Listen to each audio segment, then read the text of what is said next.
नमस्कार साथियों, मैं श्रीकांत आप सभी का श्री कुलम्स क्लासेस में स्वागत करता हूं। आज हम लोग करंट अफेयर्स के कुछ महत्वपूर्ण टॉपिक को देखेंगे जो कि परीक्षा की दृष्टि से अति महत्वपूर्ण हैं। पहला सवाल हम लोग ये देखते हैं कि केरल के अंदर पहला जल बजट तैयार किया गया है। तो अगर यह सवाल आता है कि भारत का कौन सा राज्य सबसे पहले जल बजट तैयार करने वाला है, तो आप कहेंगे कि केरल पहला राज्य है जिसने अपना खुद का जल बजट तैयार किया है। साथ हम ये भी बात कर सकते हैं कि जल सम्मेलन को लेकर के भी बात कर सकते हैं कि विश्व का जो द्वितीय अंतर्राष्ट्रीय स्तर पर जल सम्मेलन हुआ है वह जो है संयुक्त राष्ट्र अमेरिका में न्यूयॉर्क के अंदर हुआ है। और इसी प्रकार का जो पहला जल सम्मेलन हुआ था अंतर्राष्ट्रीय स्तर पर, वो अर्जेंटीना में हुआ था जो कि दक्षिण अमेरिका में है। और यह जो सम्मेलन हुआ था 1977 में हुआ था। तो 1977 में पहला अंतर्राष्ट्रीय जल सम्मेलन हुआ था और दूसरा जो है अभी रिसेंटली 2023 में न्यूयॉर्क में आयोजित किया गया था।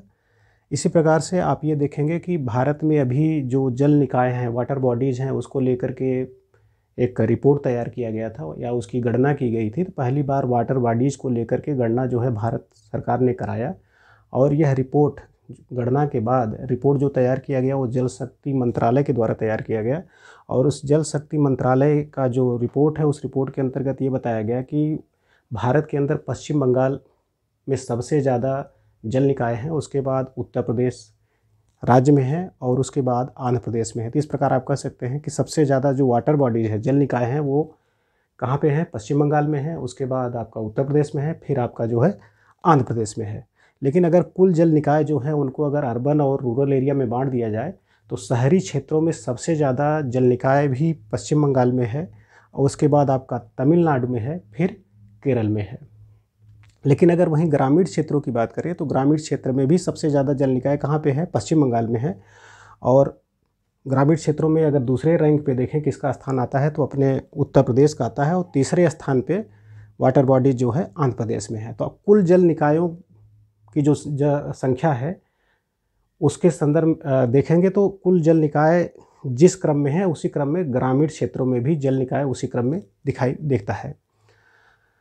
और जल के संदर्भ में बात करें थोड़ा सा हमको ये भी जानना चाहिए कि हमारे भारत में पूरे विश्व की जनसंख्या का 18% जनसंख्या हमारे देश में निवास करती है। और जबकि जो जल संसाधन है, जो कि पृथ्वी पर जो उपस्थित जल संसाधन है, उस जल संसाधन का केवल 4% हमारे भारत में मिलता है। अगर जो जल निकाय हैं, जल निकाय को अगर हम देखें कि जो नदी, झील, झरना, तालाब, ये सारी चीज़ें हैं, पॉन्ड्स, कुएँ, तो ये सब जल निकाय हैं। तो अगर जल निकाय को हम देखें कि किस प्रकार के जल निकाय ज़्यादा हैं, किस प्रकार के जल निकाय कम हैं, तो उसमें आप ये पाएंगे कि सबसे ज़्यादा जो जल निकाय हैं 78% जल निकाय मानव निर्मित जल निकाय हैं और जबकि केवल 22% ऐसे जल निकाय हैं जो कि प्राकृतिक हैं। तो आप इसको याद रखिएगा। और उत्तर प्रदेश की बात यहीं पे कर लें तो उत्तर प्रदेश में आप देखें कि जो जल निकाय है, जैसे जल निकाय को हम दो कैटेगरी में बांट दें, एक प्राकृतिक जल निकाय, एक जो है मानव निर्मित जल निकाय। तो उत्तर प्रदेश में भी आप देखेंगे कि जो कुल जल निकाय है 100, अगर मान लीजिए 100 जल निकाय है तो 100 में लगभग 98%, 98% जो जल निकाय है वो क्या है? आदमियों द्वारा मानव निर्मित है और 2% ही जल निकाय ऐसे हैं जो कि जो है आपका कह सकते हैं कि नेचुरल हैं। आप ये याद कर सकते हैं कि जो भी हमारे उत्तर प्रदेश में जल निकाय है उस जल निकाय का 98% जल निकाय ग्रामीण क्षेत्रों में है। उत्तर प्रदेश में जितने भी जल निकाय हैं उस जल निकाय का 98% जल निकाय ग्रामीण क्षेत्र में है, केवल 2% जल निकाय जो है शहरी क्षेत्र में है। अगर सवाल आता है कि उत्तर प्रदेश में सर्वाधिक जल निकाय किन क्षेत्रों में पाया जाता है तो आप कहेंगे कि ग्रामीण क्षेत्रों में पाया जाता है। उसी प्रकार से अगर सवाल ये आता है कि भारत में जो जल निकाय हैं वो मानव द्वारा निर्मित ज़्यादा हैं कि प्रकृति द्वारा निर्मित हैं, तो उसमें भी मानव निर्मित ही ज़्यादा जल निकाय क्षेत्र हैं क्योंकि 78% मानव निर्मित है। अगले सवाल हम लोग चर्चा कर लेते हैं कि आजकल संसद भवन बड़ा चर्चा में रहा है। तो आप ये जान लीजिए कि संसद भवन जो बनकर तैयार हुआ वो 28 मई 2023 को उसका उद्घाटन किया गया और इसका जो डिज़ाइन है वो HCP डिज़ाइन प्राइवेट लिमिटेड करके संस्था है जो कि गुजरात के अहमदाबाद की है, उसके द्वारा इसका डिज़ाइन तैयार किया गया था। जो आपका संसद भवन बन के तैयार हुआ है उसका जो आकार है, शेप की बात करें तो ट्रायंगल शेप है, त्रिभुजाकार उसका आकार है, त्रिभुज के आकार का है। और संसद भवन का जो कितने फ्लोर में है, कितनी स्टोरी में वो बिल्डिंग बनी है हुई है, तो आप कहेंगे ये 4 मंजिला इमारत है। और उस संसद भवन में जो प्रवेश के मार्ग हैं, जिसके तहत आप अंदर जाते हैं संसद भवन में, वहाँ पे मुख्यतः 3 प्रमुख द्वार हैं, जिसका नाम है ज्ञान द्वार, शक्ति द्वार और कर्म द्वार। तो संसद भवन में कितने द्वार हैं प्रमुख? तो 3 द्वार हैं। इसको हमको याद रखना चाहिए कि उसका नाम है ज्ञान, शक्ति और कर्म, ये 3 द्वार हैं। साथ ही साथ वहाँ पर एक न्याय दंड स्थापित किया गया है, जो लोकसभा का अध्यक्ष होता है, जहाँ स्पीकर बैठते हैं उसके जस्ट बगल में जो है सेंगोल को स्थापित किया गया है। तो यहाँ पे हमको जानने की ज़रूरत ये है कि जो सेंगोल है उस सेंगोल में आप देखेंगे, मान लीजिए ये सेंगोल है, तो सेंगोल का जो शीर्ष वाला हिस्सा है, यहाँ पर नक्काशी की गई है, कार्विंग करके जो है, जो नंदी हैं भगवान शिव के सवारी नंदी बैल का जो है नक्काशी के माध्यम से उकेरा गया है, किसके? सेंगोल के ऊपर। तो अगर सवाल आए तो आप गड़बड़ मत करिएगा कि नंदी बैल के साथ शिव को भी नक्काशी के द्वारा उकेरा गया है, तो आप कहेंगे नहीं, केवल नंदी बैल को जो है उकेरा गया है सेंगोल के शीर्ष पर, न कि भगवान शिव को। ऐसे ही आप ये भी ध्यान रखिएगा, जो सेंगोल है जो कि स्थापित किया गया है संसद भवन में लोकसभा स्पीकर के बगल में, इसका संबंध जो है चोल काल से है। किस काल से है? चोल काल से है। और यह जो है आप कह सकते हैं कि उस समय इस तरह की व्यवस्था थी चोल काल में कि जब एक राजा के बाद दूसरा कोई राजा आता था, तो जो वहाँ का सबसे सुपीरियर या टॉप मोस्ट का जो प्रीस्ट होता था, उसके द्वारा इसको ट्रांसफ़र किया जाता था, उस नए राजा को दिया जाता था। ऐसे ही आपका एक महत्वपूर्ण ये सवाल है कि चंडीगढ़ में भारत का पहला जो है वायुसेना विरासत केंद्र स्थापित किया जा रहा है। और ये वायुसेना विरासत केंद्र जो है, ये इसका मुख्य उद्देश्य क्या है कि जो हमारा वायुसेना का इतिहास रहा है, खासकर जो ग्लोरियस हिस्ट्री है, गौरवशाली हिस्ट्री है, इतिहास है हमारे वायुसेना का, उसको जो है जनमानस तक पहुंचाना, कि वायुसेना ने किस प्रकार से अपनी लड़ाकू क्षमता के माध्यम से भारत को कह सकते हैं सुरक्षा प्रदान करने में अपनी भूमिका निभाया है।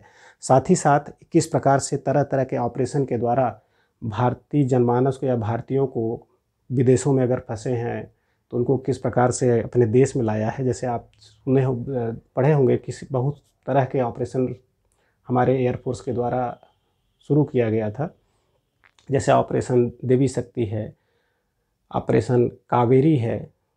तो इस तरह का जो भारतीय वायुसेना ने आप कह सकते हैं कि करामात किया है, या भारतीय वायुसेना के द्वारा जो इस तरह के कार्य किए गए हैं, उसी का प्रदर्शन चंडीगढ़ में इस विरासत केंद्र के माध्यम से कराया जाएगा और इसकी उपलब्धियों को बताया जाएगा लोगों के बीच।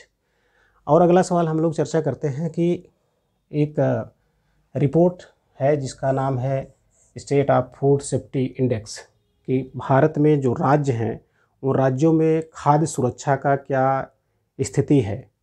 तो यह रिपोर्ट जो आता है, यह रिपोर्ट आपकी एक संस्था है जिसको आप कहते हैं food safety standard authority of India. इसका मतलब भारतीय खाद्य मानक सुरक्षा प्राधिकरण यह संस्था है, जो कि ministry of health and family welfare, कहने का मतलब है कि परिवार एवं स्वास्थ्य कल्याण मंत्रालय के द्वारा यह कह सकते हैं कि रिपोर्ट तैयार किया जाता है। जो यह रिपोर्ट तैयार करने का मतलब यह है कि जो आपका FSSAI है, food safety standard authority of India, भारतीय खाद्य सुरक्षा मानक प्राधिकरण, इसके द्वारा यह जो है रिपोर्ट प्रकाशित किया जाता है। और यह जो संस्था है FSSAI, ये संस्था ministry of health and family welfare के अंतर्गत आता है। तो इस अभी ये रिपोर्ट प्रकाशित किया गया है। इस रिपोर्ट में बताया गया है कि जो बड़े राज्य हैं भारत के अंदर, उसमें केरल पहले स्थान पे है, जो कि अपनी जो जनसंख्या है उसको पर्याप्त मात्रा में और टाइमली जो है खाद्य वस्तुओं को प्रोवाइड करने में सबसे अव्वल दर्जे पर है, मतलब यह सबसे आगे है। बहुत ही इफ़ेक्टिव तरीके से टाइमली आप कह सकते हैं कि खाद्य पदार्थों को अपनी जनता को पहुंचाने में सक्षम है।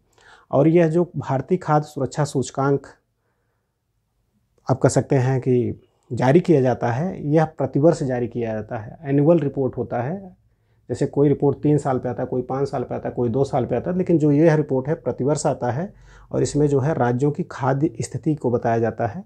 और यह रिपोर्ट, कहने का मतलब जो आपका एक खाद्य सुरक्षा सूचकांक का रिपोर्ट है, इसका पहला जो संस्करण आया था 2019 में आया था, और अभी जो रिसेंट में आया है 5वां संस्करण है, ये आपको पता होना चाहिए। इसी प्रकार से एक महत्वपूर्ण सवाल आपका जो मणिपुर है उससे संबंधित है। काफ़ी चर्चा में रहा मणिपुर एरिया। मणिपुर जो है आपके उत्तर पूर्वी भारत का एक अति महत्वपूर्ण आप कह सकते हैं राज्य है, जिसकी सीमा जो है इधर म्यांमार से लगी हुई है।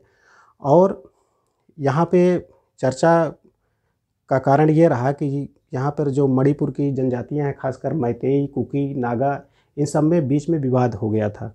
तो मणिपुर में जो विवाद हुआ था वो नागा, कुकी और मैतेई समुदाय के बीच में हुआ था। मैतेई जो समुदाय है, यह समुदाय जो है घाटियों में रहता है, और जो कुकी जनजाति है यह जो है पहाड़ी एरिया में रहता है। तो इन दोनों जनजातियों के बीच में विवाद हुआ, कारण था रिजर्वेशन को लेकर के। तो विवाद के बाद वहाँ हिंसा की जांच की गई। जांच के बाद जो है वहाँ पर शांति समिति बैठाई गई। तो जो हिंसा की जांच करने के लिए जो कमेटी बनाई गई थी वो अजय लांबा जी के अध्यक्षता में गठित किया गया था। और शांति समिति के लिए जो आप कह सकते हैं समिति बनाई गई थी, उसकी अध्यक्षता जो है वहाँ की जो राज्यपाल हैं उन्होंने इसको लीड किया था, अनसुईया उइके ने।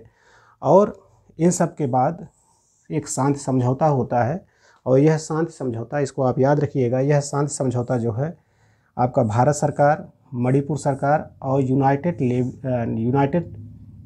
नेशन लिबरेशन फ्रंट, वहाँ का एक हथियारबंद समूह है जो घाटी क्षेत्र में है। खासकर घाटी क्षेत्र में कौन रहता है, तो आप देखें घाटी क्षेत्र में मैतेई रहता है, तो इन्हीं का ये समुदाय था। तो इन तीनों लोगों के बीच में यह शांति समझौता किया गया। तो कौन सा समझौता? शांति समझौता। किन लोगों के बीच में? भारत सरकार के, मणिपुर सरकार के और यूनाइटेड नेशन लिबरेशन फ्रंट। तो इन तीनों लोगों ने मिल करके जो है ये शांति समझौता पर साइन किया है। और ये पहली बार है कि घाटी का एक सबसे पुराना आप कह सकते हैं कि जो हथियारबंद समूह है वो इस तरह से अपने सारे हथियारों को सरेंडर करता है, और भारत का जो विकास का जो प्रक्रिया है उसमें आ करके आप कह सकते हैं कि जिस तरह से एक व्यक्ति, एक समाज आगे बढ़ता है, उसी प्रकार से आगे बढ़ने के लिए तैयार होता है। हिंसा का रास्ता छोड़ करके एक जो सामान्य तरीका होता है विकास करने का, उन्नत करने का, उस रास्ता को अपनाने के लिए तैयार हुआ। और ये 1964 की संस्था है, यूनाइटेड नेशन लिबरेशन फ्रंट। तो आप इस चीज़ों को ध्यान रखिएगा, और अगली बार हम लोग एक नए टॉपिक के साथ फिर मिलते हैं। तब तक के लिए जय हिंद, जय भारत।